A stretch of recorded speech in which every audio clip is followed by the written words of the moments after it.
Alright, I've got to speak on this and do a short video because this is getting ridiculous. I put in a brief article where I put in the fact that the and this was a couple of weeks ago, that the anti-Israeli goods boycott bill was really a strengthening of an existing law, and it was really just a further suppression of our freedoms to protest, in line with the same stuff that was going on just after the Standing Rock Sioux protests, okay? Those laws were aimed at the indigenous people who were fighting for water there, okay? Clean water. And in this case, the de facto of this legislation, in terms of the anti-Israeli boycott law, the target was Jews.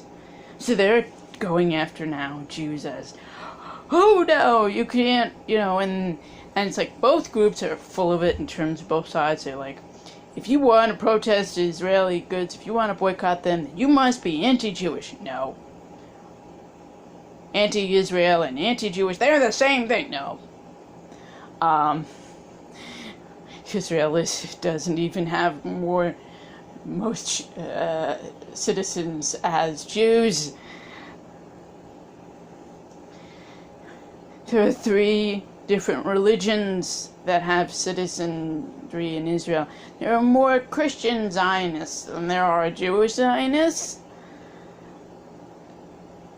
Throughout the world, there are people sending money to Israel. I'm not one of them. Most of them are Christians. A sizable number of them are Muslims. Yeah, there are definitely a good number of Jews doing it too. But and all Jews aren't imperialists. I am Jewish. Okay. I don't love labels, but the closest thing that fits is conservative egalitarian. Okay, that's as close to it as it gets. And everyone has their own spiritual beliefs. Okay, everyone's entitled to them. I love diversity. I really do. I loved, recently went to a college, and I loved at least being able to stand and listen to some prayers in Arabic for Ramadan. It was an incredibly moving experience for me. And I never, especially not in person, I never heard them before. It was a wonderful experience.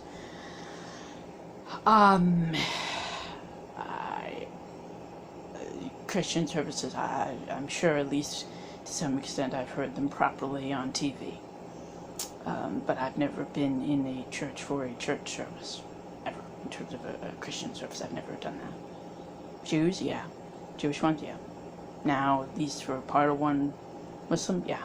But not Christian. But that's me.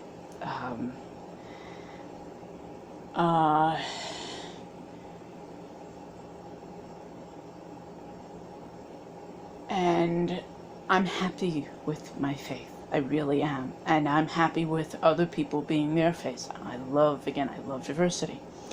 But folks need to understand that there's a huge, and other people have spoken on this, there's a difference between being a Jew, being a Zionist, sure as heck being a Jew, being a Zionist, even at least to some extent, supporting the concept of Israel, okay, and versus a Zionist, at least in my view. I grew up believing that the 2-state solution was needed, okay, that it was just, and that Israel, if it wasn't, it should be a pluralistic democracy, full on. For a while as a little kid, I thought that, yeah, it was, and it was, beautiful place.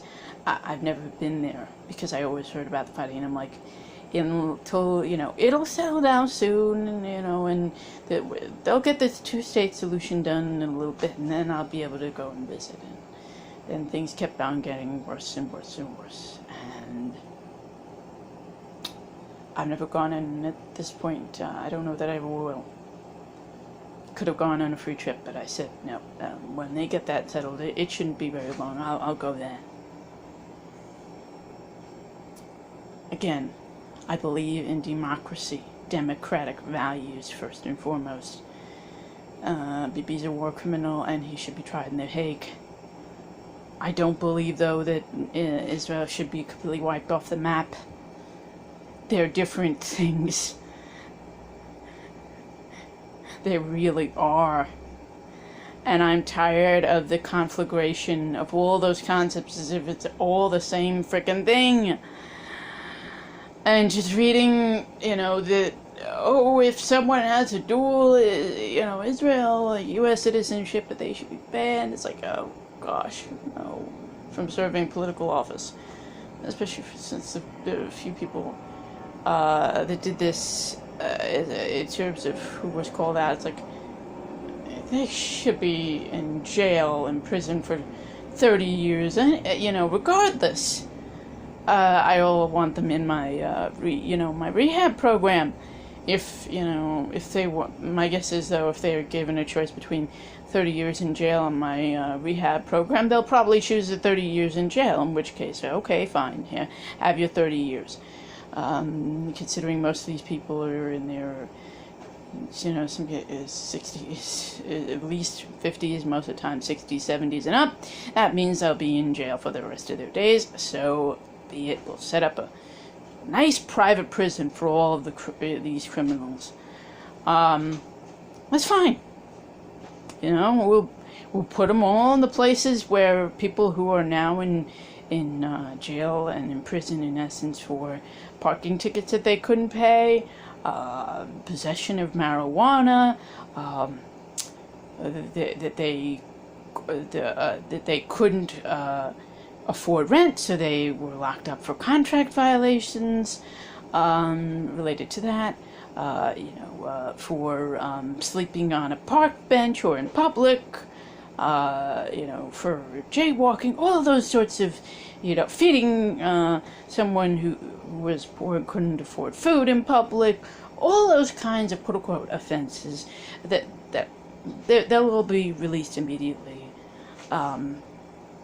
And we'll clear the rape kit backlog so that those people could be put in prison where they belong.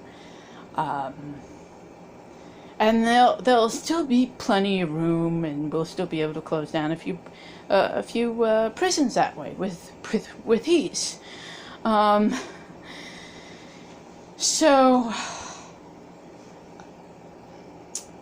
But, and yes, graffiti, it's the same category to me. Let them go. Again, it's all non-violent, non-en masse damage. Those should be the people that should be immediately released.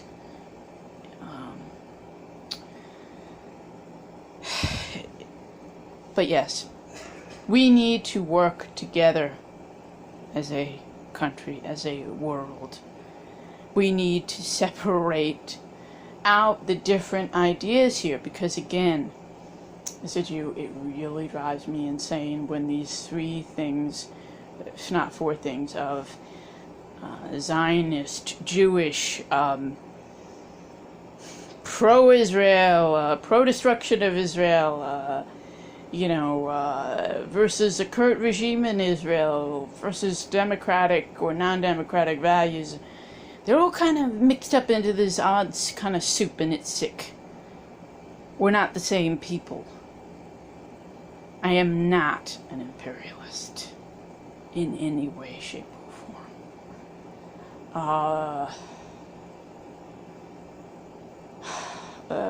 If you want to put a label politically, okay, anarcho-socialist.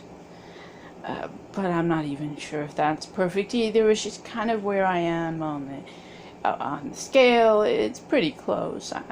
I want a lot of individual freedom. I love a pluralistic society. Universal basic income, clean air, clean water, clean soil, safe food. I'm anti-GMO. I'm pro women's and men's rights. Okay, that's how I define feminism, as equality of the genders. Okay, and giving them the choices of which one they want to be in terms of in our society.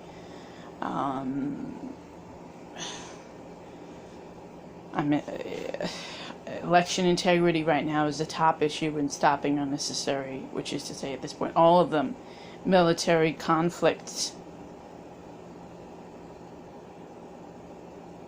Peace, we need it. We can make it. Problem is it's not going to be that easy. Once we get there, it won't be that hard to maintain, but we've got to get there. Election integrity is a critical step. And yes, again, Bibi needs to go to The Hague. Hillary Rodham Clinton deserves there too, belongs there too, as do quite a few other folks that are quote unquote leaders. They're freaking war criminals.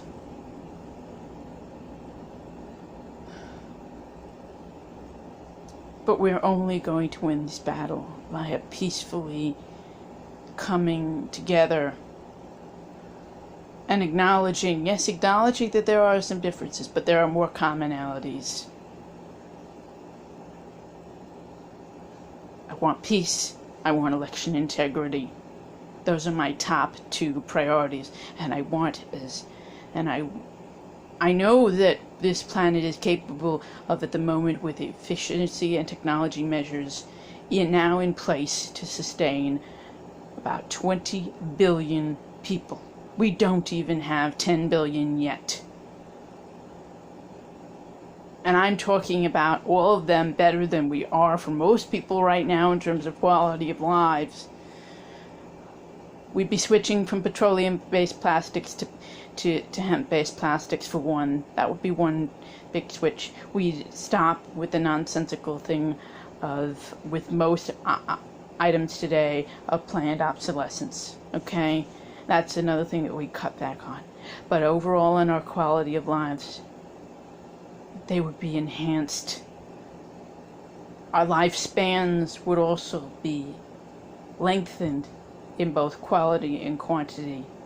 And yes, I'm saying 20 billion people, which is more than double what we have now. It is possible.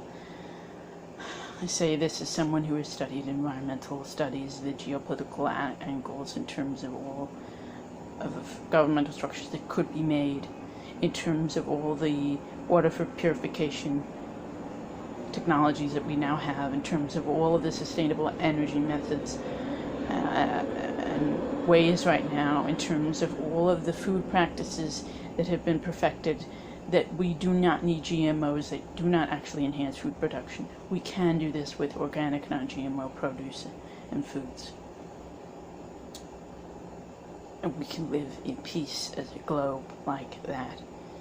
People would still be able to have recreation time and things to do in that world of that 20 billion. But we need to stop the wars.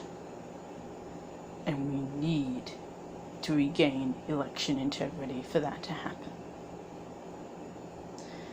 Shalom is the often way that I greet people, and this is the Star Trek of the Long Live and Prosper thing, which, yes, it has Jewish origins. Again, Shalom, the Shin. It means peace. It also means hello and goodbye. So again, Shalom, peace. We need to stop this and get this world together. Thank you.